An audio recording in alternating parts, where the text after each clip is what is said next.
सुधार।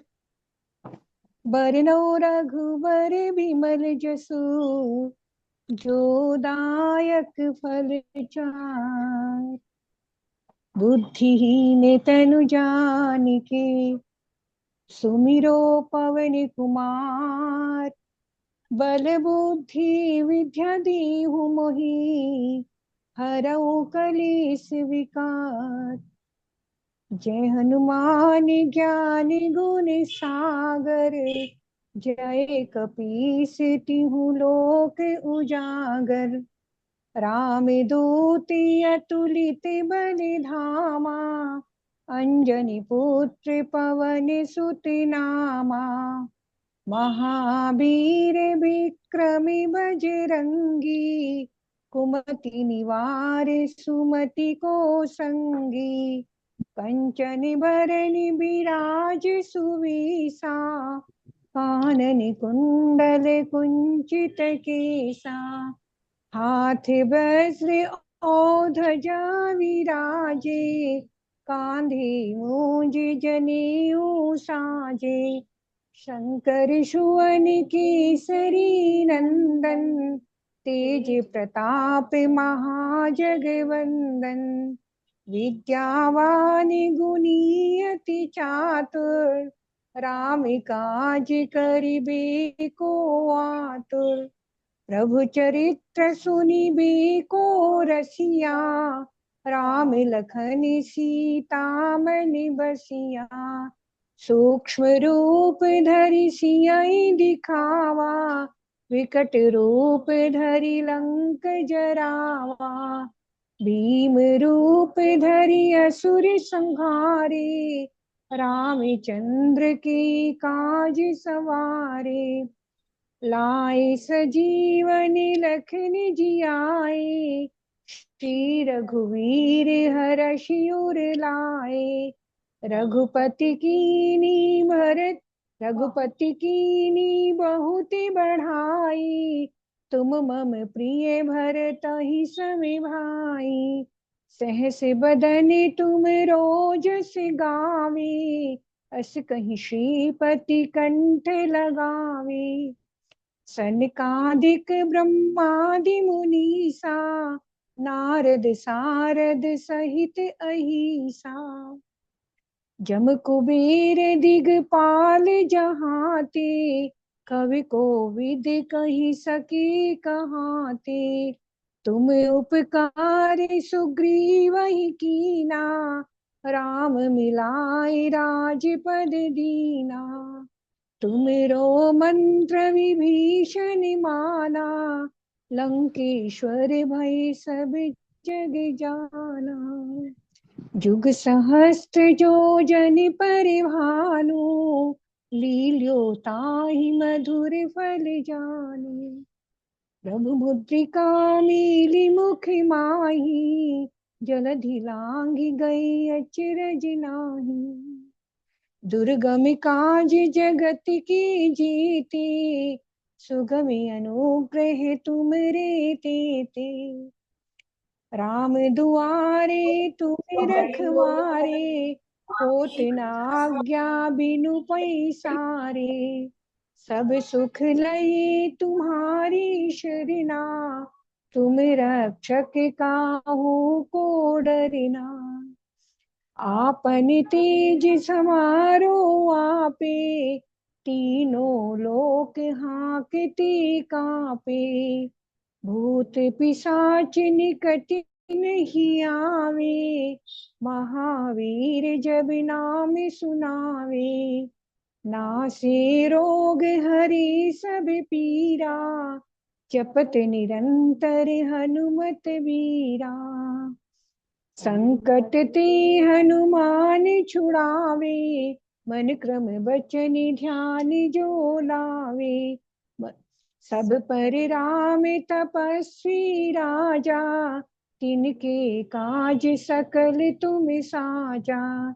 और मनोरथ जो कोई लावे, सोई अमित जीवन फल पावे।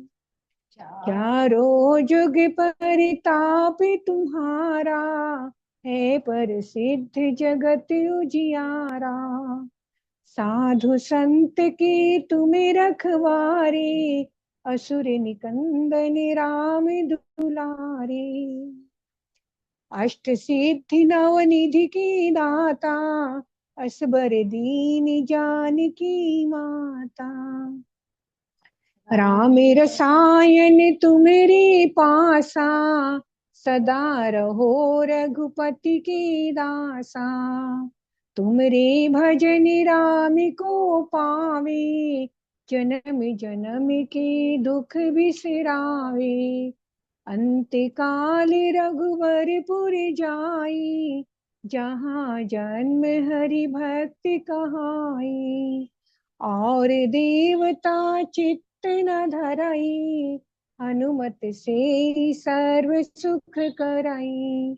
संकट कटे मिटे सब पीरा, जो सुमिरे हनुमत बलबीरा।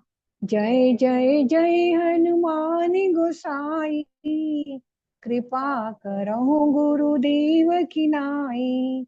जो सत्य बार पाठ कर कोई, छूटहि बंदी महासुख होई। जो यह पढ़े हनुमान चालीसा, होय सिद्धि साखी गौरीसा। तुलसीदास सदा हरि चेरा, की जय नाथ हृदय में डेरा। पवन तनय संकट हरन, मंगल मूर्ति रूप। राम लखन सीता सहित, हृदय बसहु सुरभूप। सियावर राम जय जय, मेरे प्रभु राम जय जय राम। ओम सर। पूज्य गुरुबहन जी ने बड़ा ही सुंदर सस्वर भावमय पाठ किया है।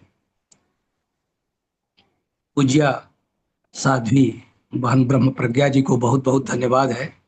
और अब मैं संकट मोचन हनुमानाष्टक पाठ के लिए आदरणीय गुरु बहन श्रीमती सुदर्शन दीदी से सादर निवेदन करता हूं कि वे संकट मोचन हनुमानाष्टक का पाठ करने की कृपा करें। श्री सतगुरुदेवाय नमः। श्री हनुमते नमः। बाल समय रवि बख्श लियो, तब तीनहु लोक भयो अंधियारो। ताहि सो त्रास भयो जग को, यह संकट काहू सजात न टारो। देवन आन करी बिनती, तब छाड़ दियो रवि कष्ट निवारो। को नहीं जानत है जग में, कपि संकट मोचन नाम तिहारो। बाली की त्रास कपीस बसै, गिरि जात महाप्रभु पंथ निहारो। चौकी महामुनि साप दियो, तब चाहिए कौन विचार विचारो। कैद रूप लिवाए महाप्रभु, सो तुम दास के शोक निवारो। को नहीं जानत है जग में, कपि संकट मोचन नाम तिहारो। अंगद के संग लेन गए सिय, खोज कपीस ये बैन उचारो। जीवत ना बची हो हम सोजू, बिना सुधि लाए यहाँ पग धारो। हेरी थके तट सिंधु सब, तब लाए सिया सुधि प्राण उबारो। को नहीं जानत है जग में, कपि संकट मोचन नाम तिहारो। रामन त्रास दई सिय को, सब राक्षस सो कही शोक निवारो। ताहि समय हनुमान महाप्रभु, जाए महारज निचर मारो। चाहत सिय अशोक सुहाग, सुदय प्रभु मुद्रिका शोक निवारो। को नहीं जानत है जग में, कपि संकट मोचन नाम तिहारो। बान लग्यो रे लक्ष्मण के, तब प्राण तजे सुत रावण मारो। ले ग्रह वैद सुषेण समेत, तब गिरि द्रोण सुवीर उपारो। आनि सजीवन हाथ दई, तब लक्ष्मण के तुम प्राण उबारो। को नहीं जानत है जग में कपि संकट मोचन नाम तिहारो। रावण युद्ध अजान कियो तब नाग की फांस सबे सिर डारो। श्री रघुनाथ समेत सबे दल मोह भयो यह संकट भारो। आनि खगेश तबे हनुमान जु बंधन काट सुत्रास निवारो। को नहीं जानत है जग में कपि संकट मोचन नाम तिहारो। बंधु समेत जबे अहि रावण लय रघुनाथ पताल सिधारो। देवी पूजी भली विधि सो देऊ विधि सो बलि देऊ सबे मिली मंत्र विचारो। जाय सहाय भयो तब ही अहि रावण सैन्य समेत संगारो। को नहीं जानत है जग में कपि संकट मोचन नाम तिहारो। काज किए बड़ देवन के तुम वीर महाप्रभु देखी विचारो। कौन सा संकट मोर गरीब को जो तुम सो नहीं जात है टारो। बेगी हरो हनुमान महाप्रभु जो कछु संकट होए हमारो। को नहीं जानत है जग में कपि संकट मोचन नाम तिहारो। लाल देह लाली लसै और धरि लाल लंगूर बज देह दानव दलन। जय जय जय कपिसूर सियावर राम जय जय राम। मेरे प्रभु राम जय जय राम। इति संकट मोचन हनुमाष्टक संपूर्ण। श्री सद्गुरुदेवाय नमः। जय गुरुदेव। जय आदरणीय गुरुदेव। आदरणीय दीदी ने ससमय और सस्वर बहुत सुंदर पाठ किया है। दीदी को बहुत बहुत धन्यवाद है। और अब मैं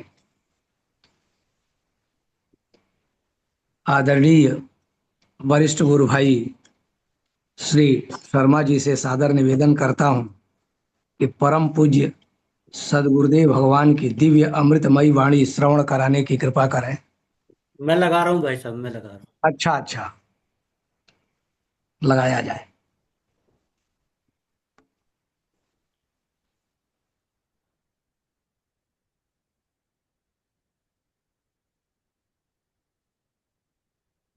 आज हम गुरुदेव भगवान की दिव्य अमृतमयी वाणी में सुनने जा रहे हैं बांदा प्रवचन 15 भाग 1। श्री राम जय जय राम। श्री राम जय जय राम। श्री राम जय जय राम।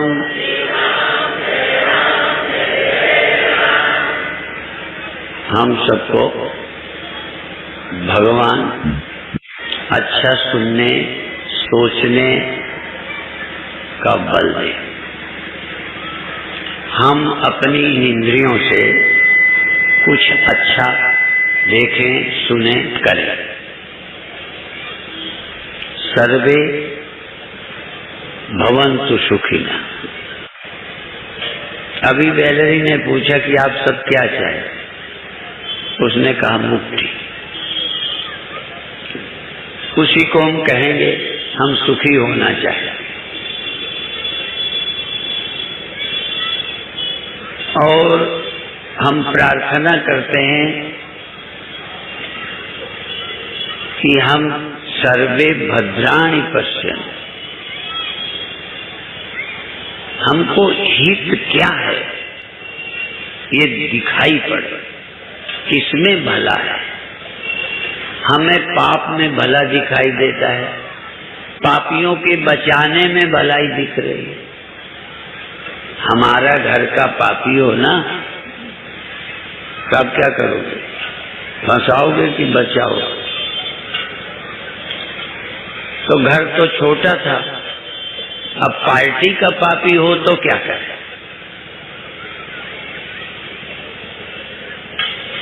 पूरी पार्टी बचाओ।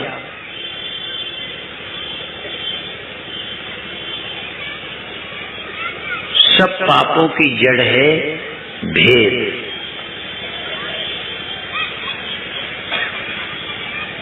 मैं और हूं, ये मेरा है, ये मेरा नहीं है।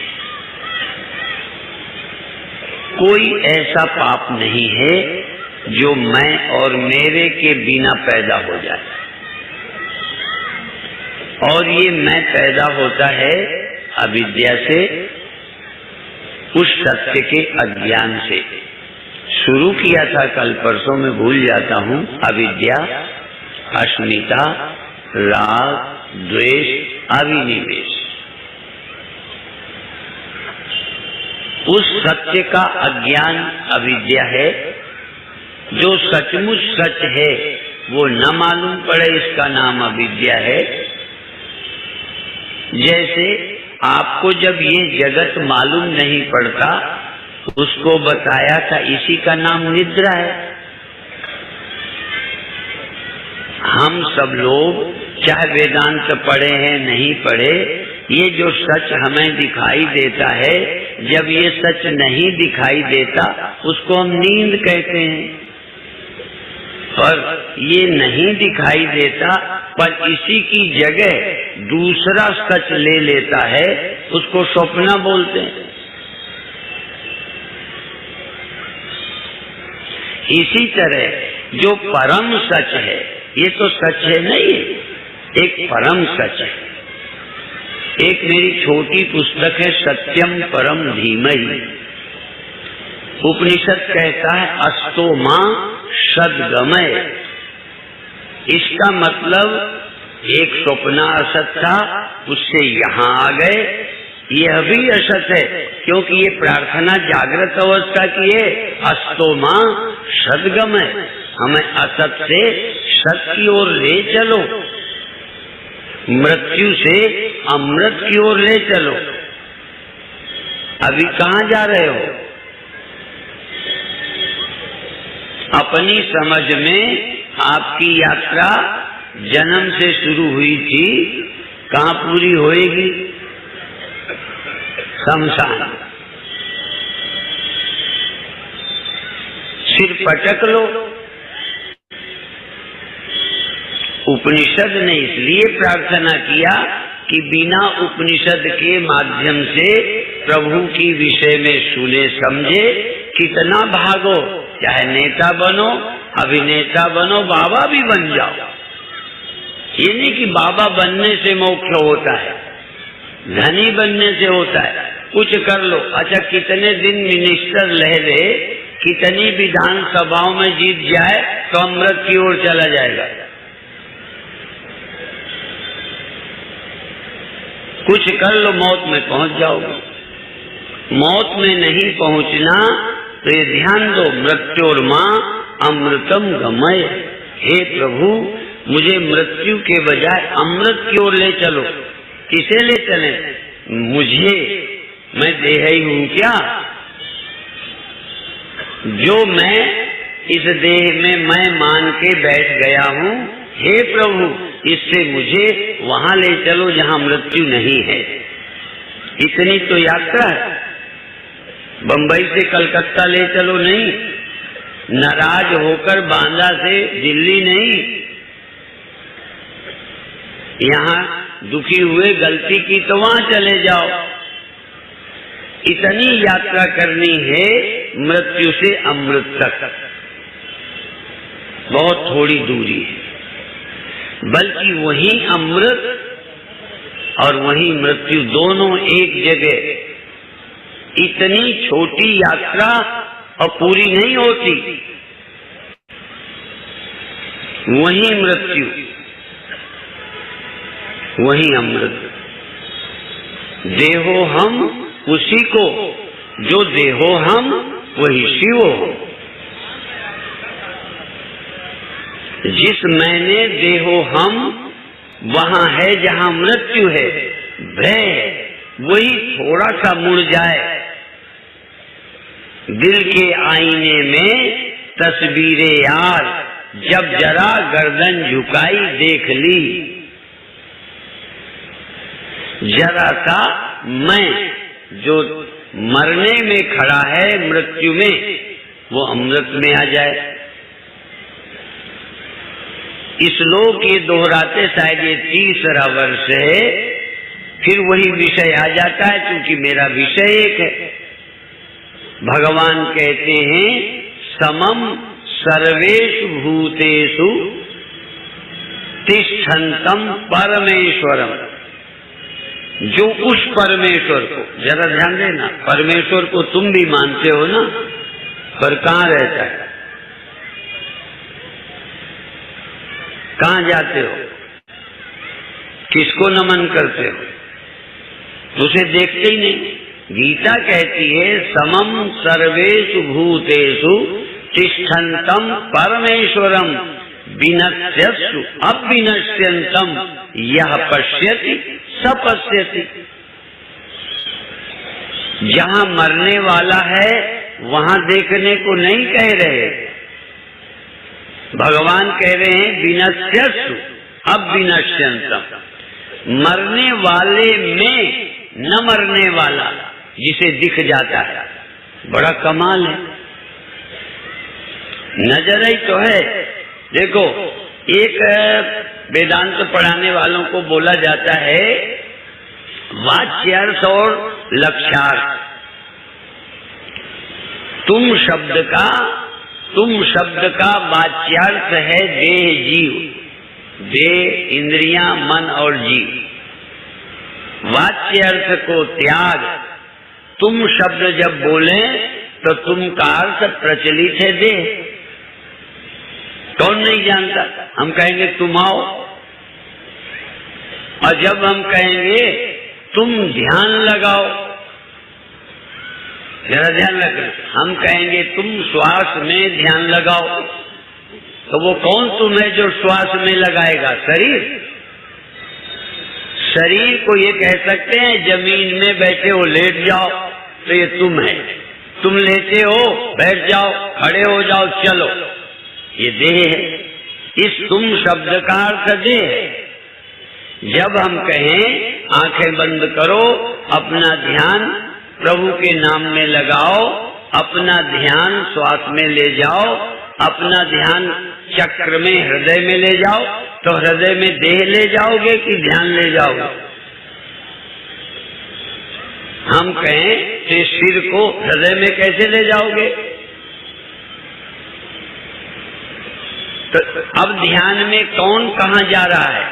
अब पूछेंगे अब कहाँ हो, तो कहोगे अब हम नाभिक मणिपुर में हैं, अनाहत में हैं, आज्ञा चक्र में हैं, सहस्रार में। अब सहस्रार में कौन गया है? पैर गए क्या? ये कौन जा रहा है? तो इसी तुम का अर्थ पहले देह था, जिसको रोज तुम्हें बोला गया तुम बंबई चले जाओ। घर में कहा मैं लेटिन जा रहा हूं, लेटिन कौन गया?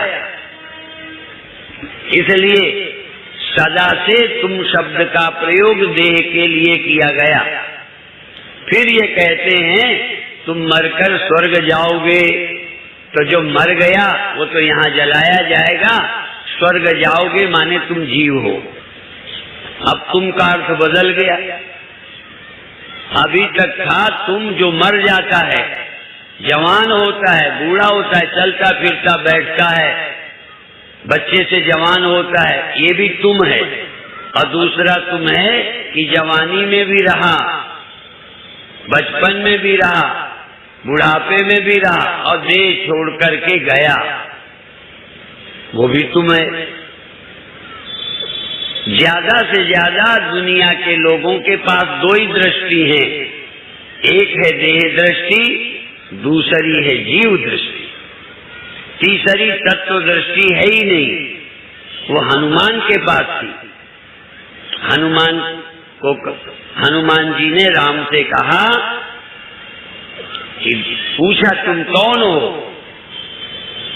तो कहते देह दृष्टिया तु दासो, मैं देह हूं, इस नाते से आपका दास हूं। कोई चेला देह दृष्टि से है, मैं आपका काम करता हूं, सेवा करता हूं, देह दृष्टया तु दासो हम जीव दृष्टया त्वदंश कहा। तत्व दृष्टया, अब देखो वस्तु तस्तु, एक वस्तु तस्तु, एक वास्तविक दृष्टि है। तीन दृष्टियां हैं, तीनों वास्तविक नहीं है। वस्तु तस्तु त्वमेवा हम इति में निश्चितामति। तीसरी भी मेरी एक दृष्टि है जिसमें मैं और आप एक हैं।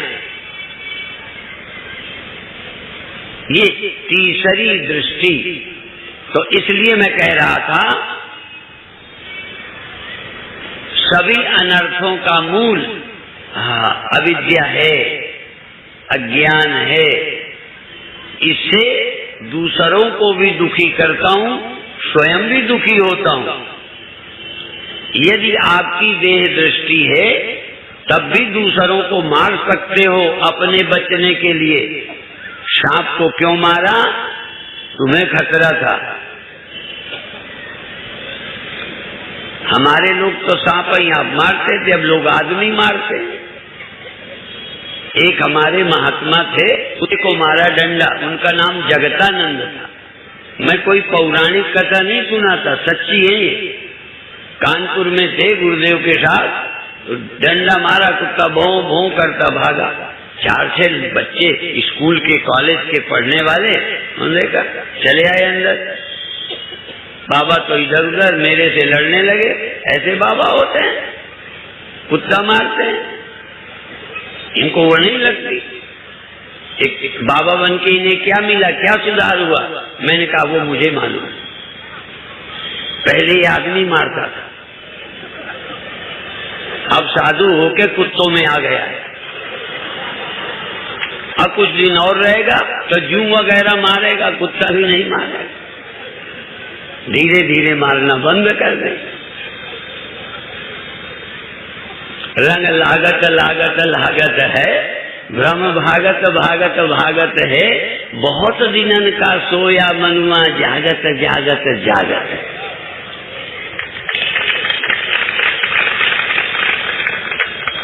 ये जो देह हूं सोच करके किसी को बचाते हो, किसी को मारते हो। आप ही के खून से पैदा हुआ, जिसको मरने से बचाते हो, छाती लगाते हो। आप ही के खून से पैदा हुआ, ऐसे निकाल के 2 नाखूनों के बीच में पुट से करने से हो। तुम्हारे खून से तो है।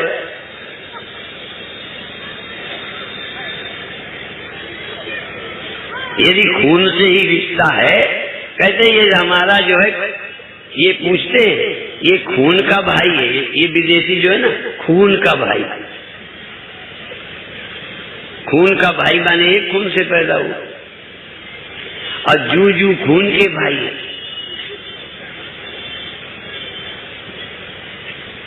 आप सोचना शुरू करो, सभी अनर्थों का हेतु है देह दृष्टि।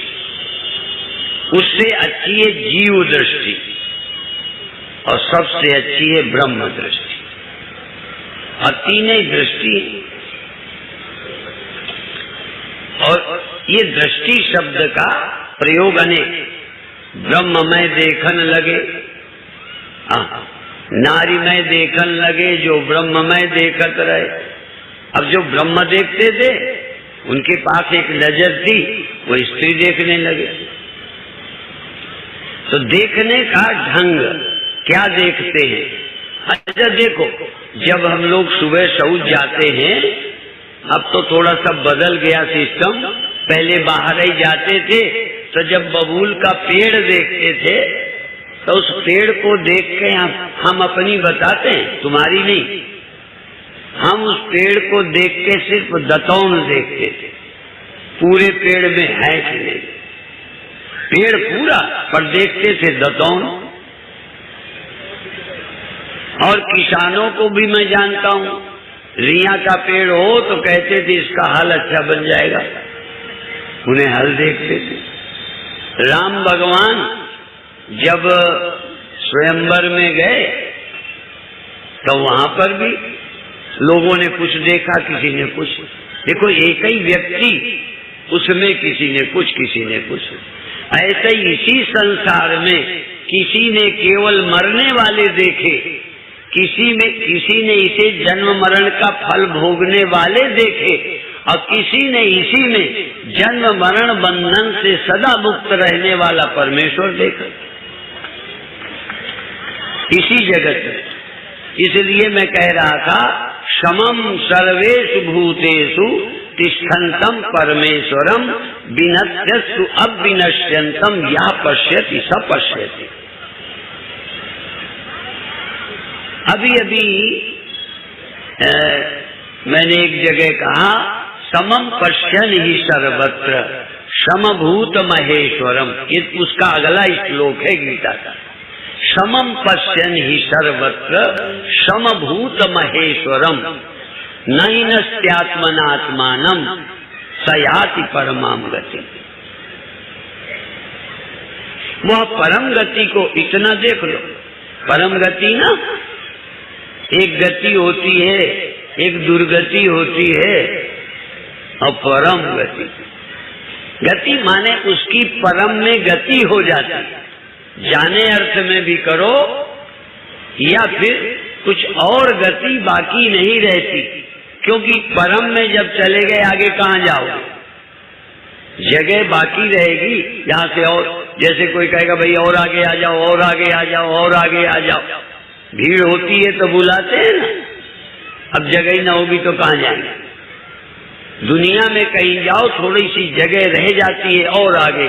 धनी को जगह है आगे जाने की, पद वाले को जगह बाकी है आगे हो जाने की, सब जगह थोड़ी बाकी है। ठीक है, हाँ।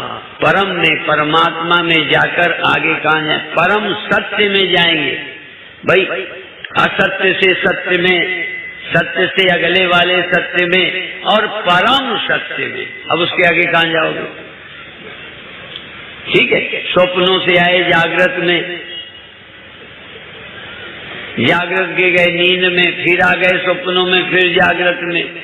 एक ऐसी जगह है यद गत्वा न निवर्तन्ते तद धाम परमम मम, जहां जाकर न तो लौटते न आगे जाते। देखो, कई शब्द मैं पहली बार बोलता हूँ, आज पहली बार बोल रहा हूँ कि वहां जाकर न तो आते हैं। स्वप्न वाला जागृत में आ जाता है, नींद वाला स्वप्न में आ जाता है। ऐसे ही देखो, एक व्यक्ति परम सत्य में जाता है तो लौटता नहीं और आगे जाता नहीं, क्योंकि उसके आगे जगह ही नहीं। सा काष्ठा सा परागति। मैं सच बोलते बोलते जब अपने ग्रंथों का, उपनिषदों का, गीता का स्मरण करता हूँ, मैं ऐसे नहीं बोल रहा, दिल से। कई बार ईमानदारी से, कई बार तुमने पूजा की होगी, मंदिर गए होगे, पर दिल से कुछ बना ना होगा। बहुत बार किसी के आने पे खड़े हो गए होगे, दिल ने नहीं चाहा होगा। ठीक है, बहुत बार तुमने दिया होगा पर दिल नहीं करता था, पर इतने बड़ों के बीच थे कि न देते तो शर्म लगती थी। बहुत काम आपने शर्म से किए हैं और बहुत काम शर्म के कारण नहीं किए, दिल से चाहते थे। ऐसा आदमी ढूंढो जिसने चाहने पर भी ऐसे काम नहीं किए जो दिल से कर रहा था, चाह रहा था।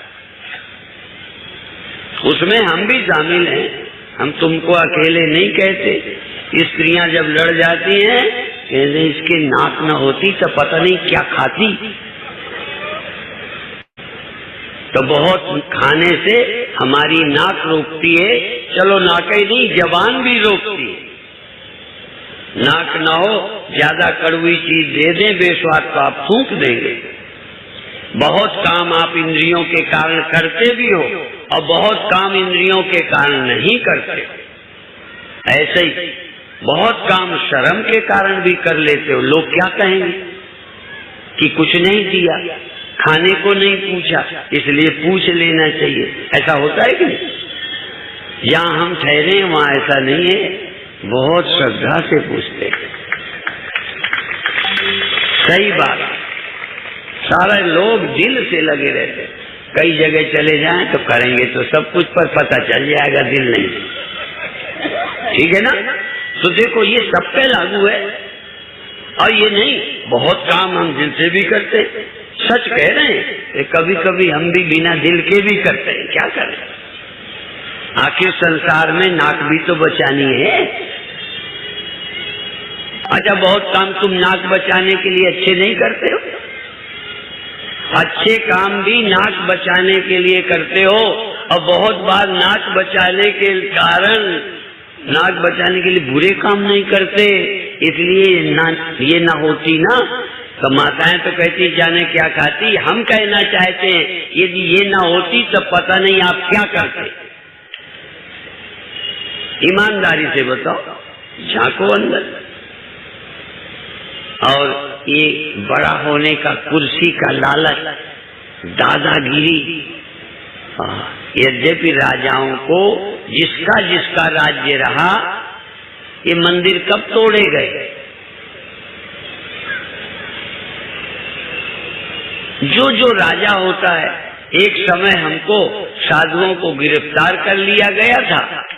हाँ, एक समय स्वतंत्रता सेनानी जेल गए थे, एक समय उनको क्या मिलता है?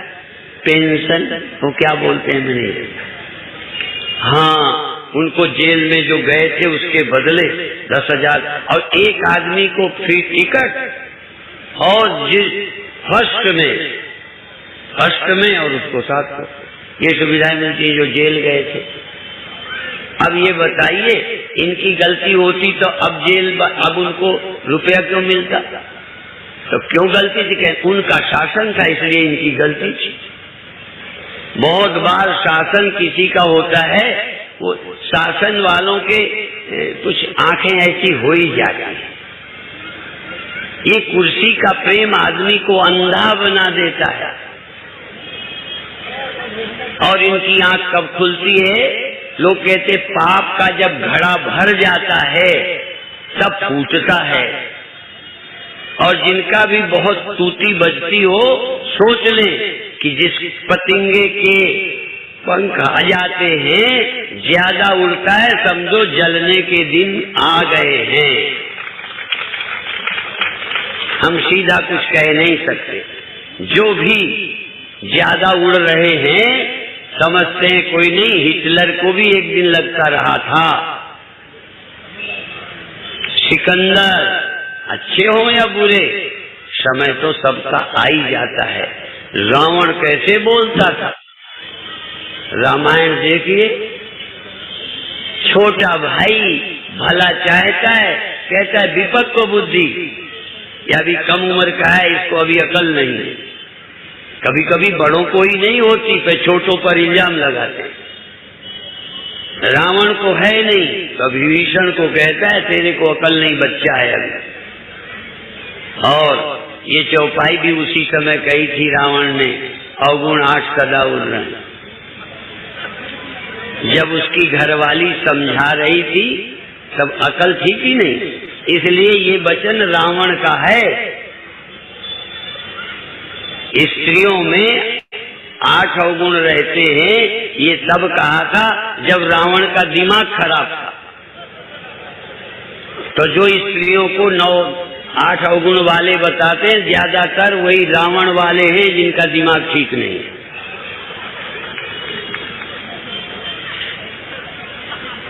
दिमाग अपना खराब कहते हैं, स्त्रियों को तो वही होता नहीं, अकल नहीं होती। हाँ, अब वो तो चलो। हाँ, देखो हमारा विषय इतना ही है कि आप जरा सोचना शुरू करो, हित क्या है, अहित क्या है। तभी बोला ना, हम लोग मंगलाचरण करते हैं कि हम, हे प्रभु, हम कानों से कल्याण की बात सुने, हम आंखों से कल्याण। जय गुरुदेव जी, जय गुरुदेव, जय गुरुदेव। अब मैं सीधे बिना किसी भूमिका के आदरणीय गुरु भाई श्री राम अवतार गुप्ता जी से सादर निवेदन करता हूं कि आज के प्रवचन पर अपनी अभिव्यक्ति प्रदान करने की कृपा करें। जय गुरुदेव भाई साहब, जय गुरुदेव। जय गुरुदेव, जय गुरुदेव। बहुत बहुत धन्यवाद। आज गुरुदेव ने शुरू से और आखिर तक एक ही लाइन को पकड़कर पूरा प्रवचन दिया है कि हम चाहते क्या हैं, हमारा लक्ष्य क्या है। हम भटके हुए हैं। आवश्यकता है कि हम अपनी इंद्रियों से अच्छा देखें, अच्छा सुने। मूलतः हम सब सुख ही चाहते हैं, प्रार्थना भी करते हैं। सर्वे भवन्तु सुखिनः, सब सुखी हों। सर्वे सन्तु निरामया, सब स्वस्थ हों। सर्वे भद्राणि पश्यन्तु माँ कश्चित दुख भाग भवेत्। सब अच्छा ही अच्छा देखें और कदाचित ही कोई दुखी हो ही ना। लेकिन हम सुखी होने के लिए जो प्रयास करना चाहिए, जैसा प्रयास करना चाहिए, उससे दूर रहते हैं। हम इंद्रियों में सुख ढूंढते हैं, जगत में सुख ढूंढते हैं, लेकिन जहां वो वास्तव में है वहां नहीं ढूंढते। हम ये उसके मूल को जानते ही नहीं है। वस्तुतः वास्तव में जो दुख का कारण है उससे हम अपरिचित ही रहते हैं। इसीलिए वास्तविक उपाय दुख को दूर करने का और सुख को प्राप्त करने का नहीं कर पाते। आज गुरुदेव ने इसी बात को रेखांकित किया है। अज्ञानवश हम क्या करते हैं कि पापियों को बचाने में भलाई देखते हैं, पाप करने में भलाई देखते हैं। हम ये नहीं जानते कि इन पापों की उत्पत्ति कहाँ से होती है। गुरुदेव कहते हैं कि पापों की जड़ भेद दृष्टि है। ये मेरा है, ये मेरा नहीं है। अपने से दूसरा देखते हैं, उसी किसी को अपना समझते हैं, किसी को पराया समझते हैं और तरह तरह के पाप कर्मों में प्रवृत्त होते हैं। ये जो मैं है ये अविद्या से पैदा होता है, लेकिन हम इस बात को न जानकर इसी मैं को सच्चा मानते हैं और इसी के अनुसार देह दृष्टि से ही जीवन यापन करते हैं। जो जैसा है वैसा न दिखना, वैसा न देख पाना, वैसा न जान पाना अज्ञान है। हम समझते हैं, सोचते हैं कि शायद ध्यान में ये जगत हमको नहीं दिखेगा तो कुछ विलक्षण बात होगी, लेकिन इस बार इस ओर हमारा ध्यान नहीं जाता कि प्रतिदिन ही निद्रा में ये जगत हमें नहीं दिखता। और वापस जब हम लौटते हैं, जब हम वापस मन को ग्रहण करते हैं, तभी हमें ये संसार दिखाई देना प्रारंभ होता है।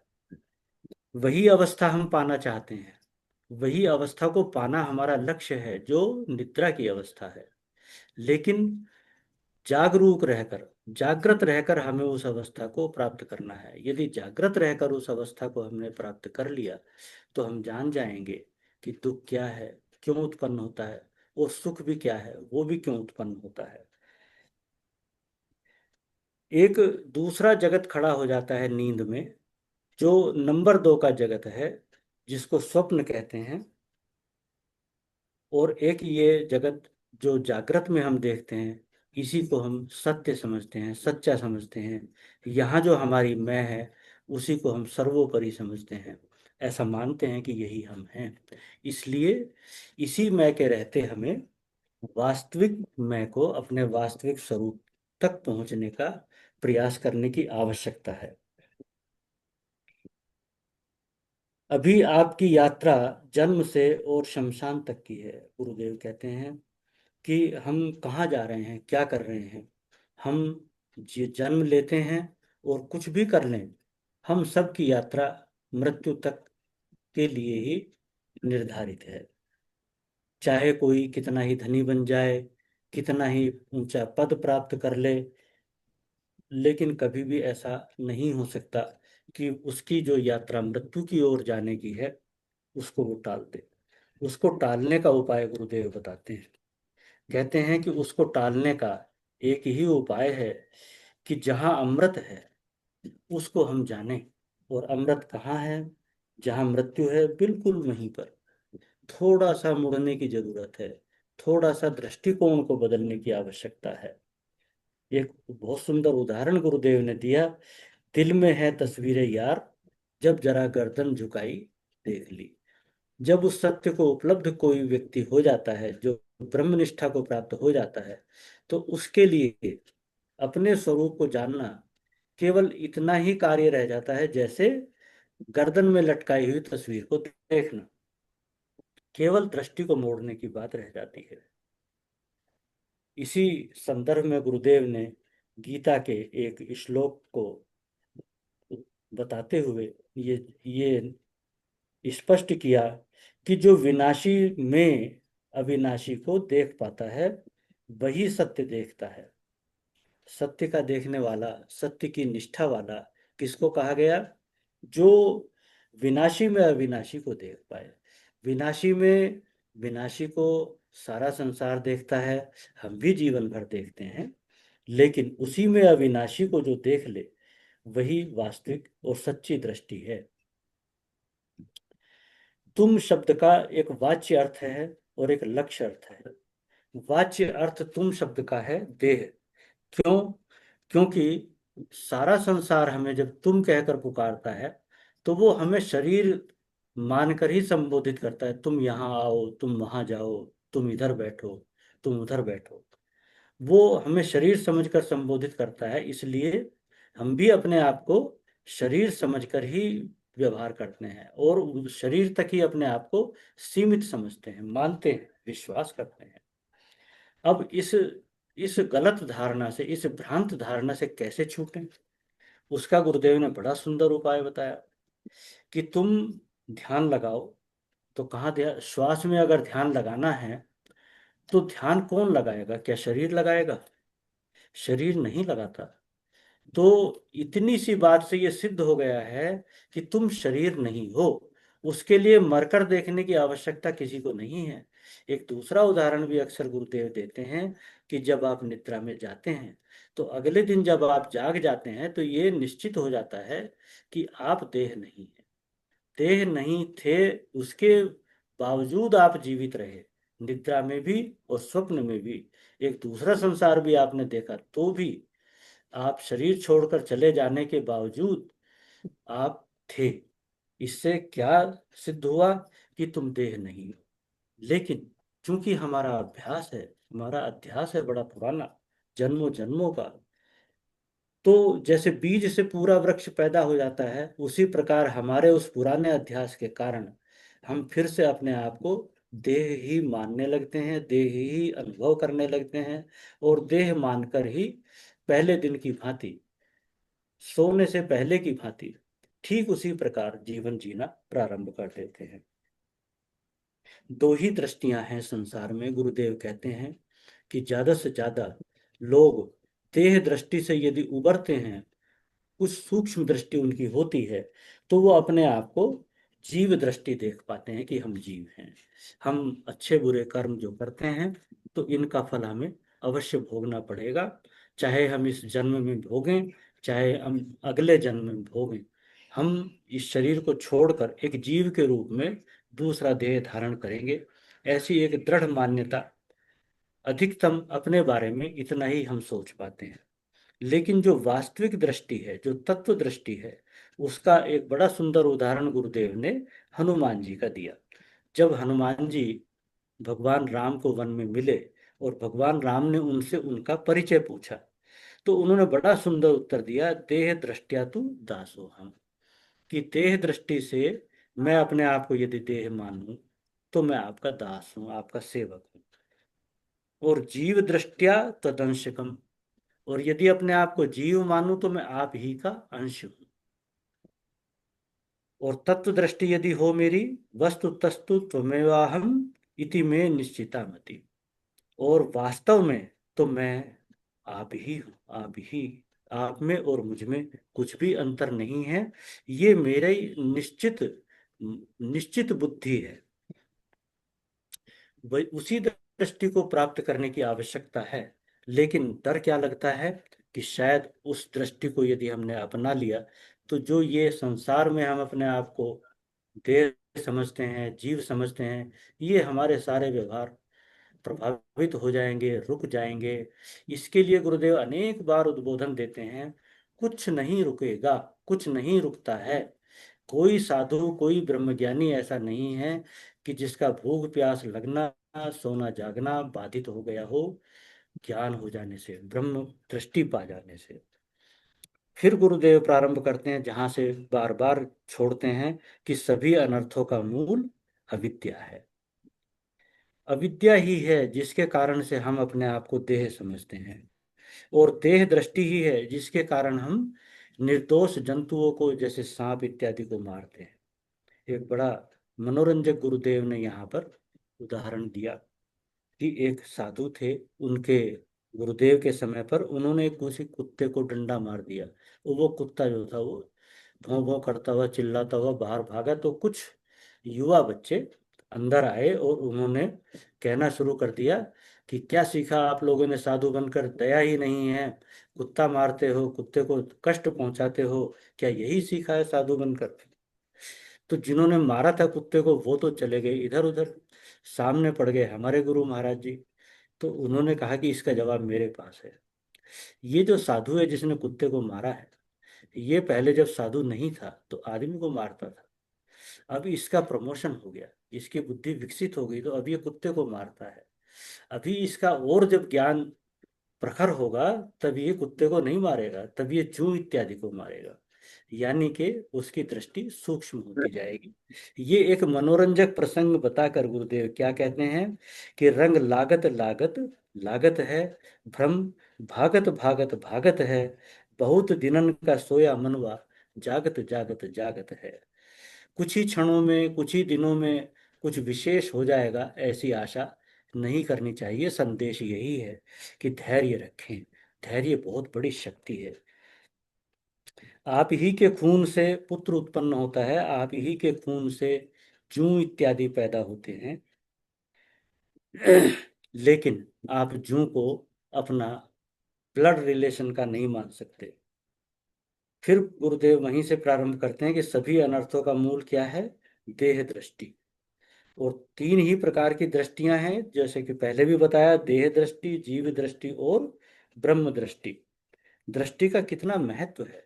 गुरुदेव कहते हैं कि जब हम बचपन में दिशा फरागत के लिए बाहर जाते थे तो बबूल के पेड़ को केवल दातून का सोर्स देखते थे कि इस पर से हमें दातून प्राप्त होनी, पूरा पेड़ है।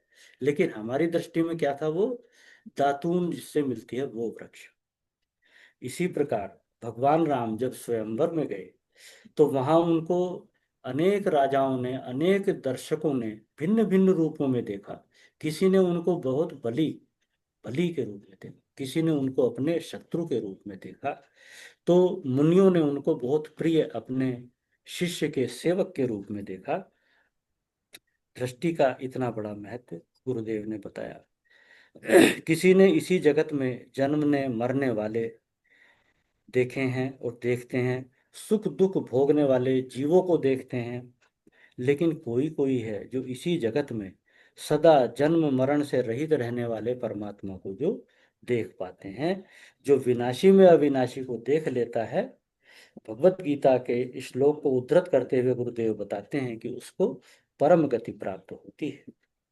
अर्थात उसके लिए उस गति को प्राप्त करने के उपरांत कुछ और आगे गति करना शेष नहीं रहता। परम गति का तात्पर्य है कि वही आखिरी लक्ष्य है, अंतिम लक्ष्य है, उससे आगे कहीं जाना नहीं है। संसार में धनी हो, कोई ऊंचे पद वाला हो, उसको और आगे बढ़ने की बहुत संभावनाएं रहती है, वो कभी संतुष्ट नहीं हो सकता। लेकिन जिसने विनाशी में अविनाशी को देख लिया है और उस परम गति को प्राप्त कर लिया है, उसके लिए और कुछ पाना शेष नहीं रहता, और आगे बढ़ने की कोई गति करने की संभावना उसके लिए समाप्त हो जाती है। स्वप्न से सुषुप्ति, सुषुप्ति से फिर जागृत में आता है। लेकिन जो परम गति को प्राप्त कर लेता है, जो परम सत्य को उपलब्ध हो जाता है, न निवर्तन्ते, वो फिर वापस नहीं आता। कहने का तात्पर्य यह है कि ऐसा नहीं कि वो दोबारा जागता नहीं है, लेकिन उसके लिए पुनर्जन्म न विद्यते, उसका फिर पुनर्जन्म नहीं हो सकता। क्यों नहीं हो सकता? उसको ज्ञान हो गया, उसने जान लिया कि मैं ये जन्मने मरने वाला हूं ही नहीं। मैं मेरे अतिरिक्त संसार में कुछ है ही नहीं, कहाँ जन्म लेगा, कैसे जन्म लेगा फिर वो। उसका जो जन्म लेने का कारण है अविद्या का बीज, वो नष्ट हो जाता है, फून जाता है, भुना हुआ रहता है मृत्यु पर्यंत। और मृत्यु के समय वो बिल्कुल नष्ट होकर, जैसे भुना हुआ बीज मिट्टी में मिल जाता है, उसी तरीके से मिट्टी मिट्टी में मिल गई, और वो अपने आप को ज्ञानी जानकर सदा के लिए मुक्त हो जाता है। गुरुदेव कहते हैं कि ये बात मैं ऐसे ही नहीं कहता, मैं दिल से कहता हूँ। लेकिन सभी कुछ दिल से नहीं कहा जाता, न सब लोग कह पाते हैं। दिल से, मन से रुचि होते हुए भी कई अच्छे काम नहीं किए जाते, नहीं किए जा सकते। और कई ऐसे काम किए जाते हैं जिनमें रुचि नहीं थी, जो करना नहीं चाहते थे। जैसे दान इत्यादि का उदाहरण दिया गुरुदेव ने, कि कई लोगों के बीच में फंस कर आदमी दान करता है, लेकिन उसका वास्तव में कभी कभी मन नहीं होता। गुरुदेव कहते हैं कि अलग अलग शासन के समय अलग अलग प्रकार की जो विधि विधान है वो प्रचलित हो जाता है। जैसे अंग्रेजों के टाइम पर जिन्होंने स्वतंत्रता संग्राम की लड़ाई लड़ी, वो दोषी माने गए, उनको जेल भेजा गया। जब देश आजाद हो गया, उनको उसका पारितोषिक दिया गया। कर्म वही था, जेल जाना, अपने देश की स्वाधीनता के लिए प्रयास करना। लेकिन वो शासक बदलने से उसका जो परिणाम है, जो फल है, वो बदला। इसी संदर्भ में गुरुदेव कहते हैं कि जो ज्यादा उड़ते हैं, जो अपने शासन के मद में किसी को कुछ समझते नहीं है, तो उनका भी पाप का घड़ा कभी न कभी भरकर उठता है। उनकी क्या गति हुई? जैसे रावण की हुई। जैसे रावण अपने सामने किसी को कुछ समझता ही नहीं था, अपने को शिक्षा देने वाले भाई को, जो ज्ञानी था, उसको वो अज्ञानी समझता था, बाल बुद्धि समझता था। और अपनी पत्नी में भी उसने 8 अवगुण गिनाए। गुरुदेव यहाँ ये भी जताते हैं कि जो इस प्रकार अपनी बुद्धि से कुछ भी नहीं सोचते, ऐसे ही स्त्रियों को पर अज्ञानी होने का दोष मढ़ते हैं, वो वास्तव में रावण जैसी ही बुद्धि रखने वाले होते हैं। गुरुदेव कहते हैं कि आप इसी दिशा में सोचें कि आपका हित क्या है, अहित क्या है, किस तरह से आपका हित हो सकता है, क्या करें आप कि जिससे आप उस सत्य को उपलब्ध हो सकें। इतना ही कहकर मैं अपनी वाणी जय गुरुदेव। को जय जय, गुरु। जय गुरुदेव, जय गुरुदेव। इनके प्रवचन के सभी बिंदुओं पर बड़े ही विस्तृत ढंग से आदरणीय गुरु भाई जी ने प्रकाश डाला है। आपको बहुत बहुत धन्यवाद है। और अब मैं आदरणीय वरिष्ठ गुरु भाई श्री शर्मा जी से सादर निवेदन करता हूँ कि कल होने वाले कार्यक्रम, प्रश्न से संबंधित जो कार्यक्रम है उस पर कुछ संबोधित करने की कृपा करें।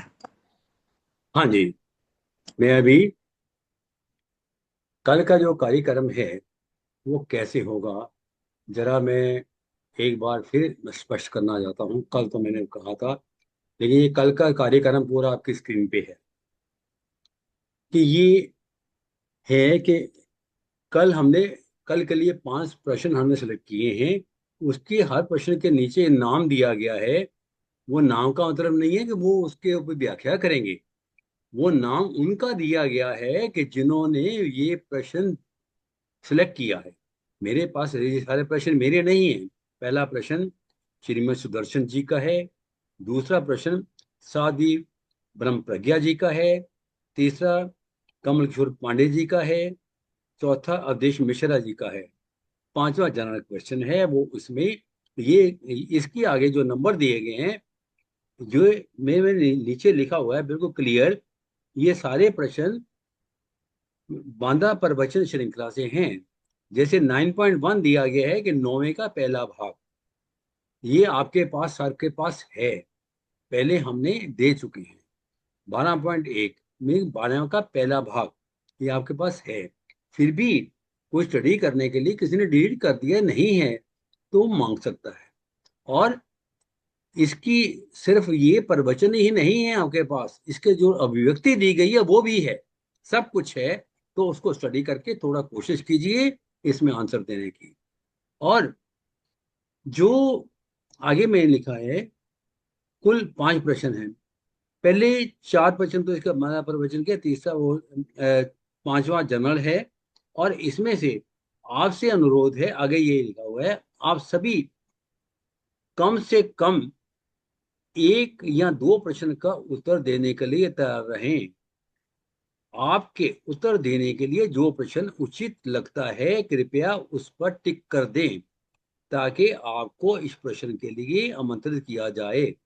आगे ये हैं, आप देख रहे हैं सभी कि पहला लिखा है, मैं प्रश्न नंबर 1 का उत्तर देना चाहता हूं या चाहती हूं। अगर ये देना चाहते हैं तो आप इसको टिक कर दीजिए, मेरे पास नाम आ जाएगा। दूसरे के ऊपर आ जाएगा। ये ना हो कि सारे एक ही ऊपर टिक करते जाएं, ये ना हो। अगर जो है जिसके ऊपर 2-3 आदमी ने, 3 आदमी ने, 4 आदमी ने टिक कर रखा है तो उसको छोड़ के दूसरों पे टिक कीजिए। आपके मनपसंद जो प्रवचन है उसको नहीं, आप जो है इसको करने की कोशिश करो। और इसमें ऐसा भी नहीं है कि अपने मन से कुछ करना है। आप प्रवचन सुनिए, उसमें से आंसर ढूंढिए और ढूंढ के इससे बहुत फायदा होगा कि आपको ये सारी चीजें फिर से दोहराने का मौका मिलेगा। जो गुरु भगवान आपको बताना चाहते हैं, जो समझाना चाहते हैं, इसको और समझ में आने की आपकी बहुत इससे समझने, दोबारा से देखने से, पढ़ने से, समझने से आपको बहुत लाभ होगा। बस आप ये बात समझ गए। आप मैं दोबारा बताता हूँ, ये नीचे जो 5 खाने बने हुए हैं, मैं लिखा हुआ है, मैं प्रश्न नंबर 1 का उत्तर देना चाहता हूँ। जैसे मैं अपना मोबाइल पकड़ लिया हाथ में, अभी मैं बताता हूँ। 1 2